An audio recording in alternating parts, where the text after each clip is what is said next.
Mga Kapinoy, marami sa atin ang nagulat noong Biyernes, July 31 nang makatanggap ng emergency SMS mula sa Polish government.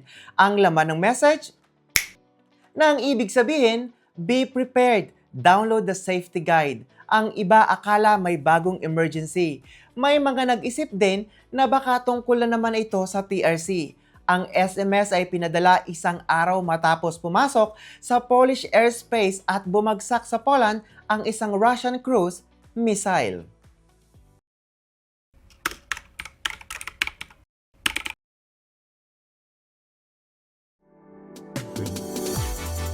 Welcome to Adventures. In Poland. Welcome to Adventures. This is Adventures with Oli Castillo. Oli Castillo. Dzień dobry mga Kapinoy. Pero bago tayo pumunta sa main topic, gusto ko munang batiin ang bagong Miss Supranational 2026, ang pinambato ng Pilipinas na si Katrina Llagado. Congratulations, Kat! At ginanap ang coronation night noong Biyernes, July 31 sa Novi Sącz, Poland. Mauuwi niya ang ikalawang Miss Supranational crown para sa Pilipinas matapos ang historic win ni Mutia Datul noong 2013, and we are so proud of you, Kat. Mabuhay ang Filipina beauty, confidence, at intelligence. At ngayon, balik tayo sa importanteng balita na kailangang maintindihan ng lahat ng nakatira dito sa Poland. Noong madaling araw ng Huwebes, July 30, nagsagawa ang Russia ng malawakang missile at drone attack laban sa Ukraine. Habang nangyayari ang attack, isang object ang kinilalang Russian Kh-101 cruise missile ang pumasok sa Polish airspace. Bumagsak ito sa isang field malapit sa Tarnawa, Colonia, sa Lubelski Region, Eastern Poland. Ang lugar ay mahigit 100 kilometers mula sa Ukrainian border. Gumawa ang missile ng crater na humigit kumulang 10 meters ang lapad. Matatagpuan ang lugar mga 2 kilometers mula sa mga residential buildings. Mabuti na lamang walang nasaktan, walang namatay at walang bahay na direktang tinamaan. Ayon kay Polish Prime Minister Donald Tusk, walang indikasyon na Poland ang target ng missile. Sinabi rin niya na handa ang Polish military na pabagsakin ito kung nagpatuloy ito sa paglipad at nagkaroon ng direct threat sa populated area. Matapos matanggap ang impormasyon tungkol sa paglabag sa Polish airspace, agad na pinaandar ang alarm siren sa 17 administrative districts dito sa Poland. Ayon sa RCB, humigit kumulang 13 minutes lamang ang critical time para magbigay ng warning. Sa ganitong sitwasyon, ang alarm siren ang pinakamabilis at pinakadirektang paraan para bigyan ng babala ang maraming tao. Habang tumutunog ang sirens, ipinadala rin ang impormasyon sa telebisyon, radyo, internet at iba pang media channels. Maraming residente ang nagtanong kung bakit walang alert RCB na dumating sa kanilang phones habang tumutunog ang sirens. Ayon sa RCB, masyadong maikli ang 13-minute critical window. Kailangang maipadala agad ang warning sa pinakamaraming tao, kaya sirens ang unang ginamit. Sinabi ng RCB na susuriin nila ang warning procedures pagkatapos ng incident. Maglalagay din sila ng bagong rule kung saan magpapadala ng SMS pagkatapos mawala ng danger.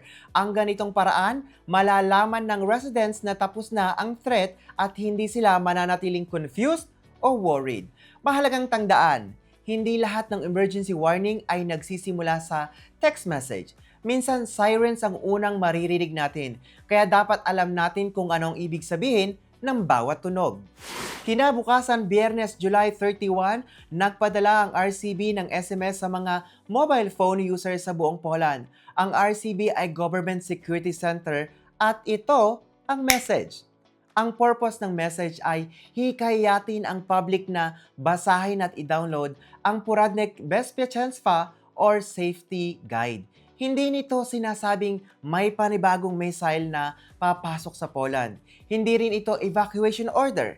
Isa itong national preparedness message para matutunan ng public kung paano kikilos sa panahon ng emergency.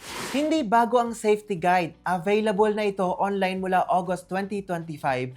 Nagprint din ang Polish government ng halos 17 million copies para maipadala sa mga household sa buong Poland. Noong February 5, 2026, inilagay din ang interactive digital version nito sa M-Obyvatel application kaya hindi ginawa ang guide dahil lamang sa missile incident noong July 30. Ginamit ng government ang mga nationwide SMS para ipaalala sa public na basahin ang guide at paghandaan ang iba't ibang klase ng emergency. Maraming importanteng impormasyon ang makikita sa guide. Una, ipinapaliwanag nito ang alarm signals at warning messages dito sa Poland. Pangalawa, may instructions tungkol sa evacuation. Malalaman natin kung paano maghanda, saan pupunta, ano ang dadalhin at paano tutulungan ang mga bata, matatanda, persons with disabilities at mga alagang hayop. Pangatlo, may impormasyon tungkol sa shelters. Ipinapaliwanag dito kung saan pupunta kapag may air attack at ano ang gagawin kapag walang official shelter na malapit. Pang-apat, may checklist para sa emergency bag. Kasama rito ang tubig, pagkain, personal medicines, first aid kit, flashlight, battery-powered radio, power bank, cash, copies ng documents, hygiene products at extra clothes. Panglima, may guide tungkol sa long-term blackout. Kasama rito ang paghahanda ng tubig, pagkain, alternative lighting, charge power banks, at paraan ng pakikipag-communicate kapag walang electricity or internet. At may impormasyon din tungkol sa flood, fire, chemical threat, biological threat, radiation, cyber attack, terrorism, military conflict, first aid at emergency communication.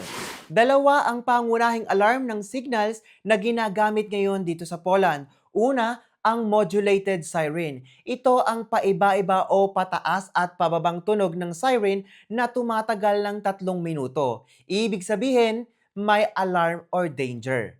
Pangalawa, ang steady siren. Ito ang tuloy-tuloy at pantay na tunog ng siren na tumatagal din ng 3 minuto.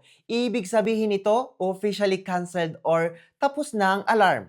Kapag nakarinig kayo ng siren, manatiling kalmado. Tingnan ang official announcement mula sa RCB, local government, police, fire departments at police military.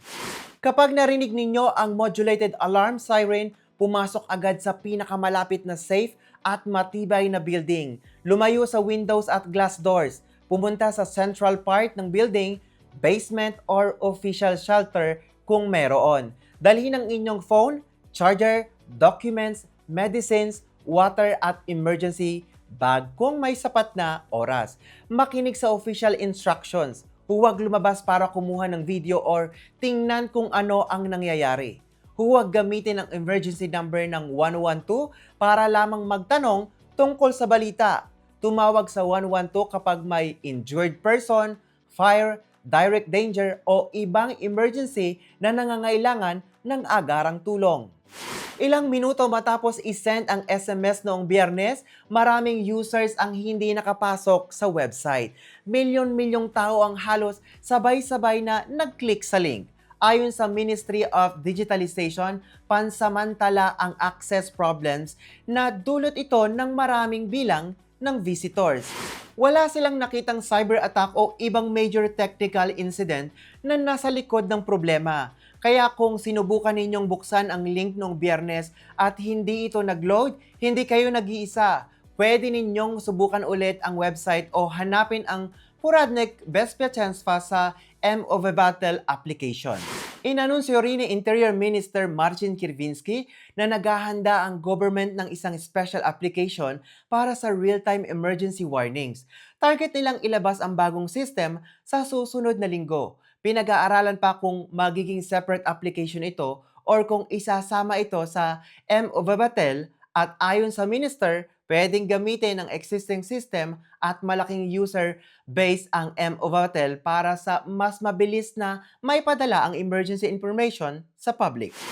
Bilang pasasalamat, may monthly 2,000 pesos giveaway tayo para sa ating mga followers at subscribers. 6 na lucky winners ang mapipili bawat buwan. Para makasali, follow my Facebook page at subscribe my YouTube channel, Pinoy in Poland with Oli. Like, share, comment, at engagement is important sa mga posts at videos. At manatiling active sa page ng Pinoy in Poland with Oli. At baka ikaw na ang susunod na winner. Always be vigilant and do your research. Maraming salamat po sa patuloy na pagsuporta. I am your Filipino vlogger here in Poland, Pinoy in Poland with Oli. Bringing you informative videos at laging nagpapaalala, ang sikreto ng pag-asenso ay nagsisimula sa isang pangarap at pagsisikap. Dziękuję bardzo i do zobaczenia. Thank you and see you in the next video.